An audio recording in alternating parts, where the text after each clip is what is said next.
5টা ব্যায়াম করে হাঁটুর ব্যথা কিন্তু আপনারাও কমাতে পারেন। নাম্বার 1, হাঁটু শক্ত করা। এটা আমরা দাঁড়িয়ে, বসে, শুয়ে যে কোনো ভাবে করতে পারি। হাঁটু শক্ত করা, পায়ের পাতা টানটা, এইভাবে 10 বার।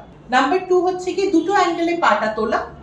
একটা হচ্ছে যতটা লো আপনি রাখতে পারেন, এইভাবে 30 ডিগ্রি অ্যাঙ্গেলে অল্টারনেটলি করে 10 বার। তারপরে আমরা যেটা করছি আরেকটু তোলা, মানে আরেকটু ভাবুন এই 60 ডিগ্রি অ্যাঙ্গেল অবধি তোলা, 10 অবধি গোনা, নামানো। সেম জিনিস আবার ওই পাটাতেও করতে হবে। তারপরেরটা হচ্ছে 90 ডিগ্রিতে তোলা, হাত দিয়ে একটু ধরুন, হাঁটু ভাঁজ করে নিন, হাঁটু ভাঁজ, হ্যাঁ এই 90 ডিগ্রিতে ভাঁজ করলাম, তারপরে সোজা করলাম, লম্বা, পায়ের পাতা টান। আর তার সাথে সাথে যেটা করতে হবে উপর হয়ে হাঁটু ভাঁজ করা। আসুন দেখেন, কাত হয়ে এইভাবে সোজা তুলছি পাটা, উপর হয়ে শুয়ে হাঁটুটা ভাঁজ করছি, 1 2 3 4 5 6 7 8 9 10, এইভাবে 5 বার এক পায়ে, 5 বার অন্য পায়ে অল্টারনেটলি করতে হবে। তাহলেই কিন্তু আপনার হাঁটুর ব্যথা অনেকটা কন্ট্রোলে থাকবে।